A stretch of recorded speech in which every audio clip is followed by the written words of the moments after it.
মন্ত্রিপরিষদের বিশেষ ২ ঘণ্টার বৈঠক শেষে পে স্কেলের প্রজ্ঞাপন জারি। থাকছে ১০০% বেসিক ও ১০০% পেনশন সুবিধা। এ বিষয়ে বিস্তারিত আলোচনা করার শুরুতে চ্যানেলটি সাবস্ক্রাইব করুন। রাষ্ট্রীয় প্রশাসনের কেন্দ্রবিন্দুতে সম্পন্ন হওয়া অতি গুরুত্বপূর্ণ একটি বৈঠক শেষে বহু প্রতীক্ষিত নতুন পে স্কেলের আনুষ্ঠানিক রূপরেখা প্রকাশ করা হয়েছে।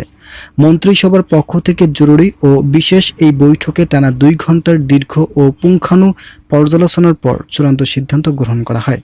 শীর্ষ পর্যায়ের নীতি নির্ধারক ও প্রশাসনিক প্রধানদের উপস্থিতিতে অনুষ্ঠিত এই বৈঠকে দেশের প্রথম থেকে শুরু করে একেবারে শেষ গ্রেড পর্যন্ত কর্মরত চাকরিজীবীদের বেতন কাঠামোর রূপরেখা ঐতিহাসিক পরিবর্তন আনা হয়েছে। নতুন এই কাঠামোর আওতায় কর্মচারীদের মূল বেতন দ্বিগুণ থেকে শুরু করে ক্ষেত্রবিশেষ আরও অধিক পরিমাণ বাড়ানোর যুগান্তরকারী সিদ্ধান্ত আসে দেশ জুড়ে সরকারি চাকরিজীবী মহলে ব্যাপক স্বস্তি ও উৎসবমুখর পরিবেশ লক্ষ্য করা যাচ্ছে। সরকারের তরফ থেকে পূর্বের ধাপে ধাপে বাস্তবায়নের পরিকল্পনা থাকলেও পরবর্তী পরিস্থিতিতে একযোগেই পুরো পে স্কেল কার্যকর করার চূড়ান্ত নির্দেশনা প্রদান করা হয়েছে। আগামী মাস থেকে এই নতুন বর্ধিত বেতনের অর্থ সরকারি কোষাগার থেকে ছাড় করার প্রস্তুতি সম্পন্ন করা হয়েছে। পাশাপাশি আন্তর্জাতিক আর্থিক সংস্থাসমূহের সঙ্গে প্রয়োজনীয় কূটনৈতিক আলোচনার মাধ্যমে তৈরি হওয়া সকল ধরনের জটিলতা সফলভাবে নিরসন করা সম্ভব হয়েছে। এছাড়াও মুদ্রাস্ফীতি ও বাজার দরের ওঠানামার বিষয়টি নিয়মিত পর্যবেক্ষণ এবং সেই অনুযায়ী স্বয়ংক্রিয়ভাবে বেতন সমন্বয়ের জন্য একটি বিশেষ উপদেষ্টা কমিটি গঠন করার বিষয়টিও চূড়ান্ত করা হয়েছে, যা ভবিষ্যতে কর্মচারীদের আর্থিক নিরাপত্তা নিশ্চিত করবে। আপনারা এখনও যারা চ্যানেলটি সাবস্ক্রাইব করেননি তারা অবশ্যই চ্যানেলটি সাবস্ক্রাইব করে ভিডিওটি কন্টিনিউ করুন। বেতন কাঠামোতে দীর্ঘদিনের বৈষম্য দূর করার লক্ষ্যে প্রথম থেকে শুরু করে নিম্ন স্তরের গ্রেডগুলোতেও বড় ধরনের ভারসাম্য আনার সুনির্দিষ্ট পদক্ষেপ গ্রহণ করা হয়েছে। বিশেষ করে একেবারেই নিচ থেকে মধ্যম স্তরের কর্মচারীদের জীবনযাত্রার মান উন্নত করার উপর সর্বোচ্চ গুরুত্ব দেওয়া হয়েছে। ঘোষিত গ্রেড ভিত্তিক তালিকা অনুযায়ী প্রথম গ্রেডে মূল বেতন ১,৫৬,০০০ টাকা, দ্বিতীয় গ্রেডে ১,৩৯,০০০ টাকা নির্ধারণ করা হয়েছে। একইভাবে ক্রমান্বয়ে তৃতীয় গ্রেডে ১,২০,০০০ টাকা, চতুর্থ গ্রেডে ১,০৫,০০০ টাকা এবং পঞ্চম নম্বর গ্রেডে থাকছে ৯০,০০০ টাকা মূল বেতন ধার্য করা হয়েছে।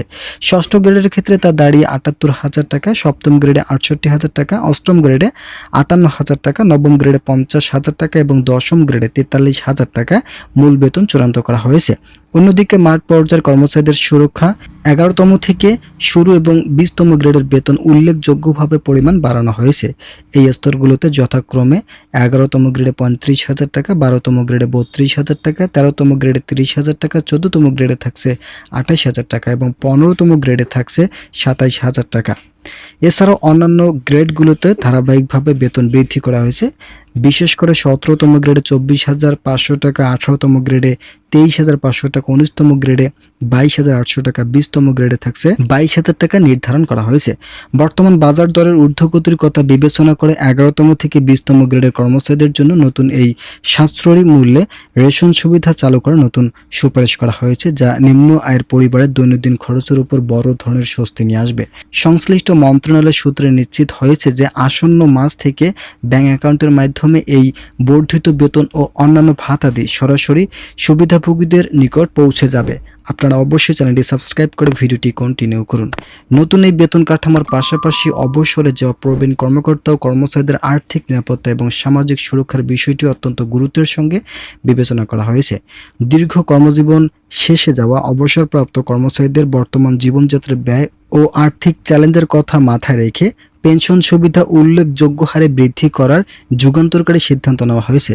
এর ফলে প্রবীণ এই নাগরিকরা তাদের মাসিক আয় আগের তুলনায় আরও বেশি সুরক্ষিত করতে পারবেন, যা তাদের বার্ধক্যের দিনগুলোতে এক বড় ধরনের অর্থনৈতিক স্বস্তি ও মানসিক প্রশান্তি এনে দেবে। শুধু তাই নয়, এই পুরো প্রক্রিয়ায় স্বচ্ছতা বজায় রাখতে এবং ভবিষ্যতে বেতন সংক্রান্ত কোনো জটিলতা এড়াতে আধুনিক প্রযুক্তির ব্যবহার নিশ্চিত করার নির্দেশ দেওয়া হয়েছে। মাঠ প্রশাসন থেকে শুরু করে সচিবালয় পর্যন্ত প্রতিটি দপ্তরের প্রশাসনিক গতিশীলতা ফিরিয়ে আনতে এবং দীর্ঘসূত্রিতা দূর করতে এই আধুনিক পদক্ষেপ অত্যন্ত ফলপ্রসূ হবে বলে আশা করা হচ্ছে। সরকারের এই সুদূর প্রসারী ও সময়োপযোগী সিদ্ধান্তের ফলে একদিকে যেমন প্রজাতন্ত্রের কর্মচারীদের কর্মস্পৃহা বহুগুণ বৃদ্ধি পাবে, অন্যদিকে তেমনি সামগ্রিক অর্থনৈতিক কার্যক্রমে এক দারুণ গতিশীলতা সৃষ্টি হবে। নতুন যে সিদ্ধান্তগুলো নেওয়া হয়েছে এই সিদ্ধান্তগুলো মাঠ পর্যায় থেকে শুরু করে প্রশাসনিক লেভেলের সকল কর্মকর্তা কর্মচারীদের জন্য প্রযোজ্য করা হয়েছে, যাতে কর্মচারীরা স্বাভাবিকভাবে জীবনযাপন করতে পারেন। ভিডিওটি শেষ করার মুহূর্তে আপনাদের কাছে রিকোয়েস্ট করতেছে চ্যানেলটি সাবস্ক্রাইব করে আমাদের সঙ্গেই থাকুন।